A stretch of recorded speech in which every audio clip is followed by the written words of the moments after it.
Hello student, मैं engineer SK गिरी और आज हम लोग स्टार्ट करने जा रहे हैं ट्वेल्थ का very important topic modern physics. Modern physics twelfth के पॉइंट ऑफ व्यू से काफी स्कोरिंग टॉपिक है। इसमें हम लोग सबसे पहले स्टार्ट करेंगे dual nature of radiation and matter. तो चलिए पहले हम लोग ये समझ लेते हैं कि इस चैप्टर में हमें पढ़ना क्या क्या है। तो dual nature of radiation, radiation का मतलब होता है लाइट। रेडिएशन इसका मतलब होता है लाइट। मतलब लाइट के अंदर डुअल नेचर होता है, एक वेव नेचर और दूसरा पार्टिकल नेचर। तो वेव नेचर के बारे में हम लोग वेव ऑप्टिक्स में स्टडी कर लिए हैं, जैसे इंटरफेरेंस, डिफ्रैक्शन, पोलराइजेशन। ये सब जो फेनोमेना है वह लाइट का वेव कैरेक्टर शो करता है। बट पार्टिकल नेचर के बारे में हम लोग को मॉडर्न फिजिक्स के अंतर्गत पढ़ना है। तो जो पार्टिकल नेचर होता है इसके लिए बेस्ट फेनोमेना है फोटो इलेक्ट्रिक इफेक्ट।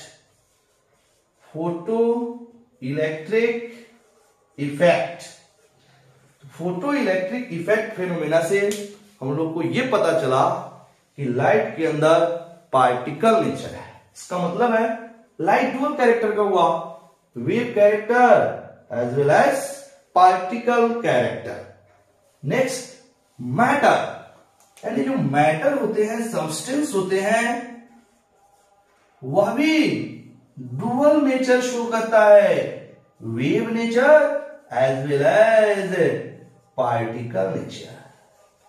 जो मैटर होते हैं वह भी, matter like marker, board, books, ये सब मैटर है। तो मैटर भी जो होता है वह भी डुअल कैरेक्टर शो करता है, डुअल नेचर शो करता है, वेव नेचर और पार्टिकल नेचर। तो जो वेव नेचर होता है इसका एक्सप्लेनेशन हम लोग को डी ब्रोगली हाइपोथेसिस से क्लियर होता है। डी ब्रोगली हाइपोथेसिस से ये क्लियर होता है कि मैटर के अंदर वेव कैरेक्टर होता है।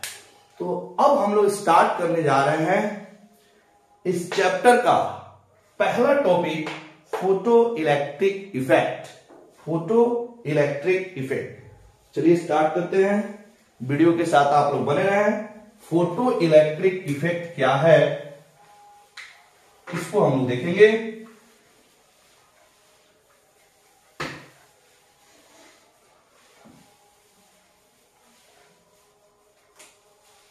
Photo electric effect,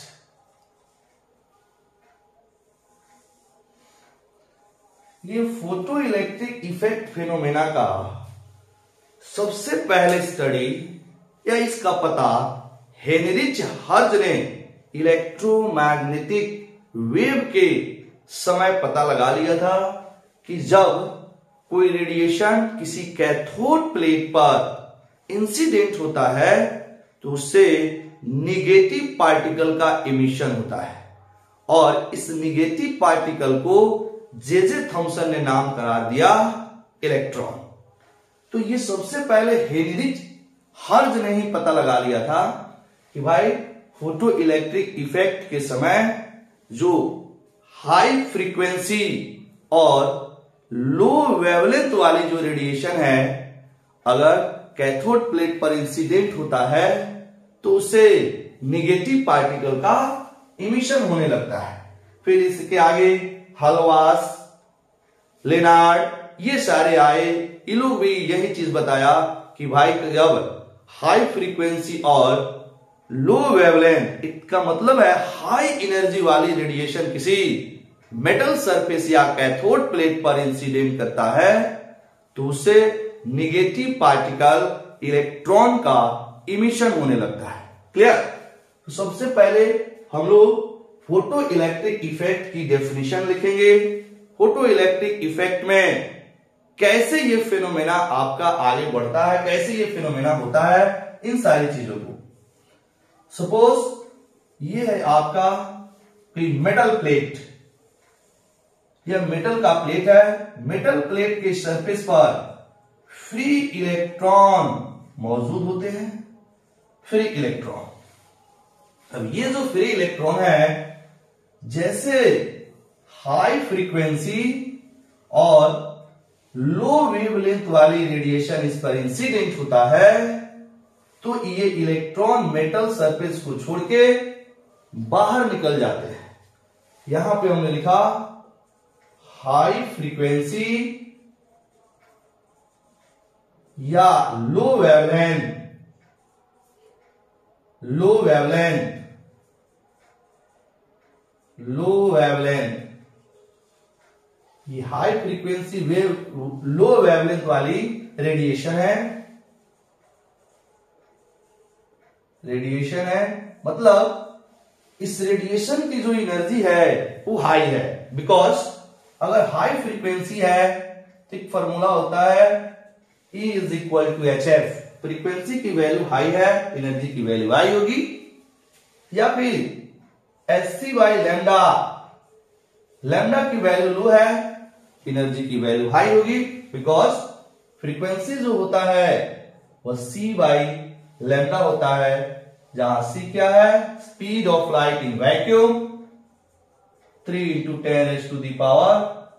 10⁻⁸ metre per second, और लैम्डा रेडिएशन की, लाइट की वेवलेंथ है।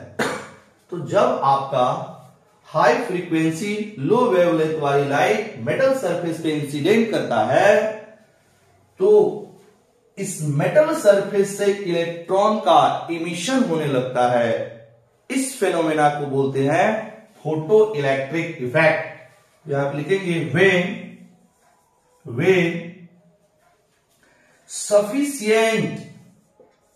sufficient amount of radiation, sufficient amount of radiation, that means light, fall on a metal surface,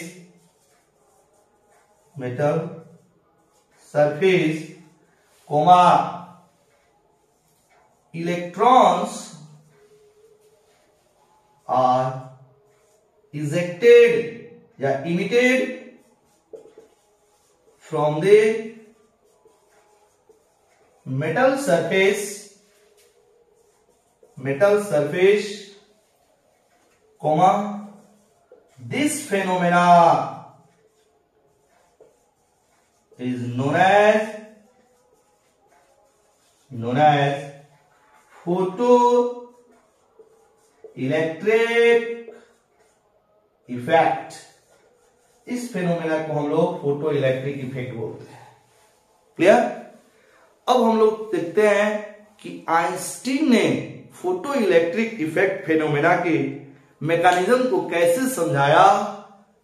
quantum theory के आधार पर, क्वांटम थ्योरी के आधार पर आइंस्टीन ने photo electric effect के बारे में क्या क्या बातें बोली, इन सारी चीजों को हटा दे। आप लोग पॉज करके नोट कर लीजिएंगे।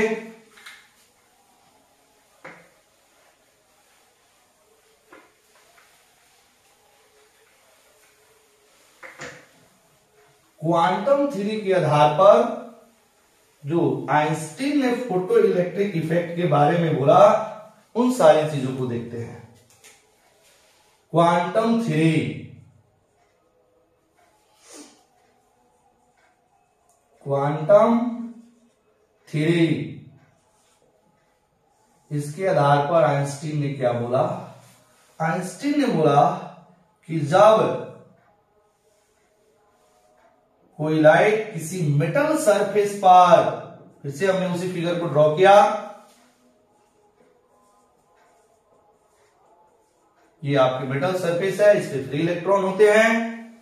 जब कोई लाइट किसी मेटल सरफेस पर इंसिडेंट करता है तो वह यह कण की तरह बिहेव करता है। जब कोई लाइट किसी मेटल सरफेस पर इंसिडेंट करता है तो लाइट कण की तरह, पार्टिकल की तरह बिहेव करता है, और ये जो पार्टिकल है वह आगे चल के इसका नाम फोटोन होता है। तो ये फोटोन इलेक्ट्रॉन के साथ कोलिजन करता है और अपनी एनर्जी इलेक्ट्रॉन को ट्रांसफर कर देता है, और इलेक्ट्रॉन फोटोन की एनर्जी को लेकर एक्साइटेड होकर मेटल सरफेस को छोड़ देता है। तो जब लाइट मेटल सरफेस पर इंसिडेंट करता है तो यह पार्टिकल की तरह बिहेव करता है, और जो इसकी एनर्जी होती है वह पैकेट के फॉर्म में होता है। मतलब लाइट की जो एनर्जी होती है वह पैकेट के फॉर्म में होता है, और इसको हम लोग फोटोन बोलते हैं। इसको फोटोन बोलते हैं। ये है आपके फोटोन, इसे हम लोग फोटोन बोलते हैं। और ये जो फोटोन है इलेक्ट्रॉन के साथ कोलिजन करके अपनी एनर्जी ट्रांसफर कर देता है इलेक्ट्रॉन को, और वहां से इलेक्ट्रॉन को निकाल देता है मेटल सरफेस से बाहर।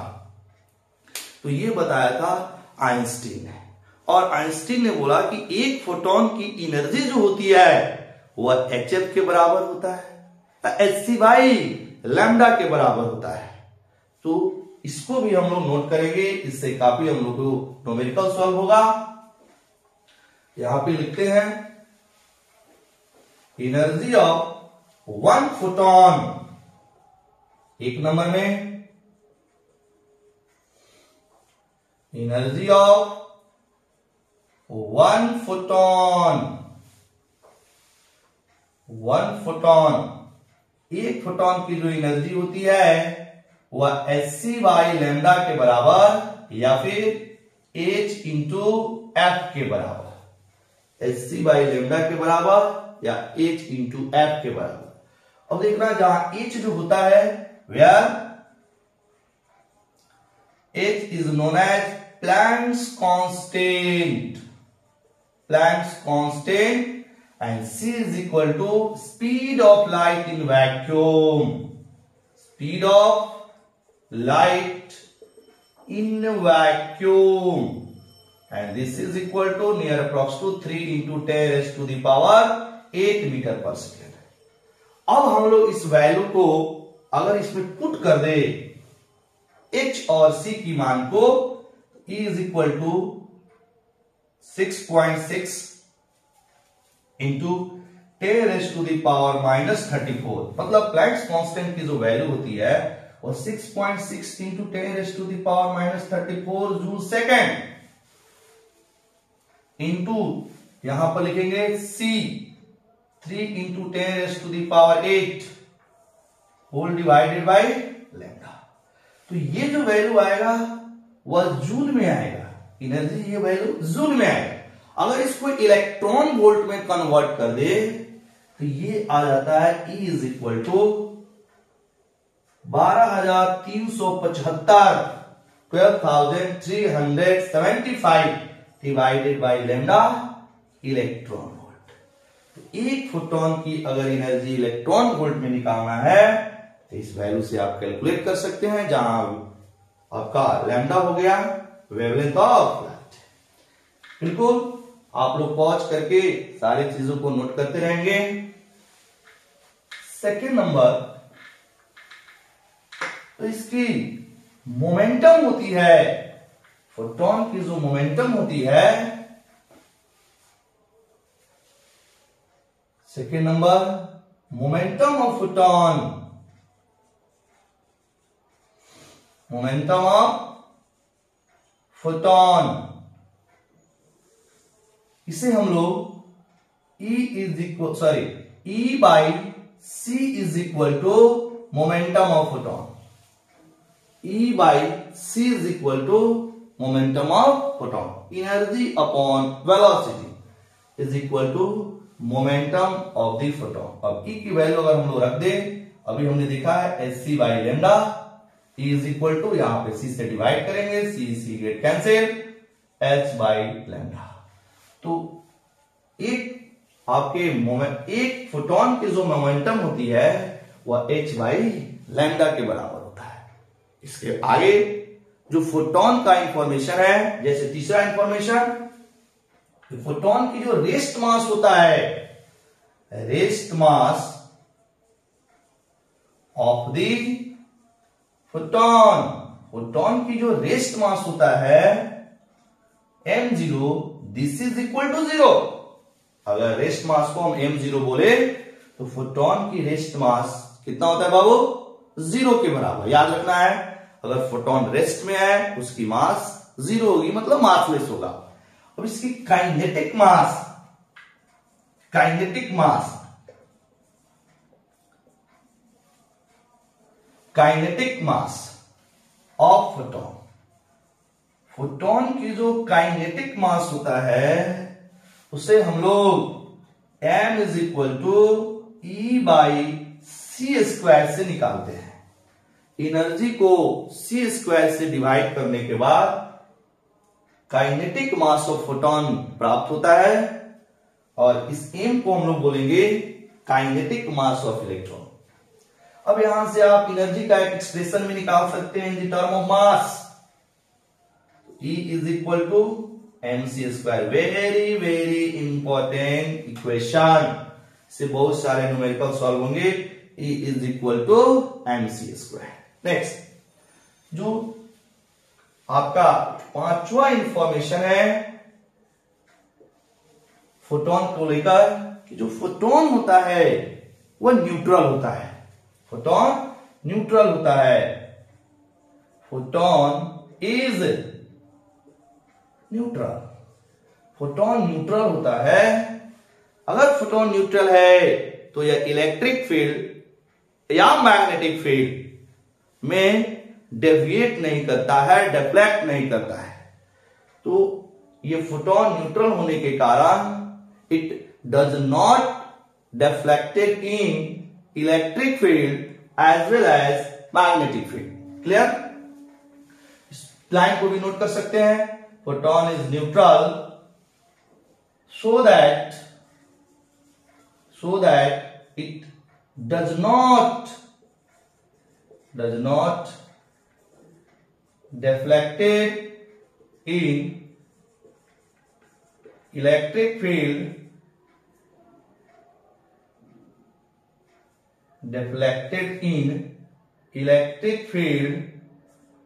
as well as magnetic field. Clear? छठा इंफॉर्मेशन, तो छठा इंफॉर्मेशन है फोटोन को लेकर, कि जब फोटोन किसी अन्य पार्टिकल के साथ कोलिजन करता है तो कोलिजन के समय इसमें जो टोटल एनर्जी और मोमेंटम दोनों के दोनों कंजर्व होते हैं। जब फोटोन किसी दूसरे पार्टिकल के साथ कोलिजन करता है तो इस समय total energy of the system and momentum both are conserve. देखेंगे, when photon collides with another particle, during this total energy of the system and momentum are conserved. Clear? इसके बाद जो आइंस्टीन ने बोला कि जो लाइट की एनर्जी है, जैसे वह मेटल से कोलाइड करता है तो इसकी एनर्जी दो भागों में डिवाइड कर जाता है। मतलब जो फोटोन की एनर्जी है जब इलेक्ट्रॉन के साथ कोलिजन करता है तो यह दो भागों में डिवाइड हो जाता है। पहला, मेटल सरफेस से इलेक्ट्रॉन निकालने में, और दूसरा जो बचा खुचा एनर्जी है वो इलेक्ट्रॉन की काइनेटिक एनर्जी में। तो मेटल सरफेस से इलेक्ट्रॉन निकालने में जो एनर्जी खर्च होती है, this energy is known as work function of the metal, work function of the metal. तो यहां पे जो 7वां नंबर पॉइंट है वो देखिए, आइंस्टीन ने बताया कि जो फोटोन की एनर्जी है, जो रेडिएशन की एनर्जी है, सपोज ई एनर्जी वाली रेडिएशन इस मेटल सरफेस पर फॉल कर रहा है, इंसिडेंट कर रहा है। रेडिएशन यानी लाइट के अंदर फोटोन होगा, फोटोन की जो एनर्जी है सपोज ई है। अब क्या होगा, जो ई होगा वह दो जगह पे खर्च होगा। एक तो इस मेटल सरफेस से इलेक्ट्रॉन निकालने में, सपोज मेटल सरफेस से इलेक्ट्रॉन निकालने में एनर्जी खर्च हो गई फाई। फाई को हम लोग बोलते हैं वर्क फंक्शन। वर्क फंक्शन क्या है, थ्रेशोल्ड फ्रीक्वेंसी क्या है, थ्रेशोल्ड वेवलेंथ क्या है, इसके लिए हम एक अगला वीडियो बनाएंगे जिसमें हम लोग न्यूमेरिकल भी करेंगे। तो पहले यहां पे थोड़ा समझेंगे वर्क फंक्शन के लिए। फाई है वर्क फंक्शन, तो जो एनर्जी आई वह वर्क फंक्शन में चला गया। अब मान लीजिए कि जो एनर्जी की वैल्यू है वर्क फंक्शन से ज्यादा है, तो जो बचा हुआ एनर्जी है वह इलेक्ट्रॉन के केई में चला जाएगा। केई बोले तो वो काइनेटिक एनर्जी, काइनेटिक एनर्जी है। तो जो बचा खुचा है वो कहां चला जाएगा, इलेक्ट्रॉन के काइनेटिक एनर्जी में। अब एक वर्ड आया है वर्क फंक्शन। तो वर्क फंक्शन जो होता है, किसी भी मेटल सरफेस से इलेक्ट्रॉन निकालने के लिए जितनी मिनिमम एनर्जी की आवश्यकता होती है उसे हम लोग उस मेटल का वर्क फंक्शन बोलते हैं। बिकॉज प्रत्येक मेटल का अलग अलग वर्क फंक्शन होता है, मेटल का वर्क फंक्शन अलग अलग होता है। वो यहां पे एक एग्जांपल हम लेते हैं। मान लीजिए कि ई की वैल्यू सपोज हमने 10 इलेक्ट्रॉन वोल्ट लिया। एक एग्जांपल समझते हैं। जो एनर्जी है फोटोन की वो 10 इलेक्ट्रॉन वोल्ट लिया, और इस मेटल सरफेस से इलेक्ट्रॉन निकालने के लिए जो एनर्जी है, मतलब वर्क फंक्शन की जो वैल्यू है सपोज 2 इलेक्ट्रॉन वोल्ट है, 2 इलेक्ट्रॉन वोल्ट है। तो ये 10 इलेक्ट्रॉन वोल्ट वाली जो एनर्जी आएगा इस मेटल सरफेस पे, तो 2 इलेक्ट्रॉन वोल्ट खर्च हो जाएगा इलेक्ट्रॉन को बाहर निकालने में, मतलब वर्क फंक्शन में। और जो बचा हुआ रहेगा वो चला जाएगा इसकी काइनेटिक एनर्जी में। तो बचा कितना, 8 इलेक्ट्रॉन वोल्ट, तो वो चला गया इसकी काइनेटिक एनर्जी में। मतलब यहां से एक हम लोग इक्वेशन निकाल सकते हैं कि एनर्जी ऑफ फोटोन या energy of radiation, this is equal to work function of the metal plus kinetic energy of the electron. तो यहां से एक रिलेशन आ गया, E is equal to 5 plus K, E is equal to 5 plus K. तो इसको आप लोग 7वां नंबर पॉइंट में भी लिख सकते हैं। क्लियर। अब वर्क फंक्शन का डेफिनेशन, फिर इसके आगे आएगा थ्रेशोल्ड फ्रीक्वेंसी क्या है, थ्रेशोल्ड वेवलेंथ क्या है। इस सब के लिए आप मेरा अगला वीडियो देखिए, मॉडर्न फिजिक्स का लेक्चर नंबर 2। क्लियर। तब तक के लिए थैंक यू, पढ़ते रहिए, ऑल द बेस्ट।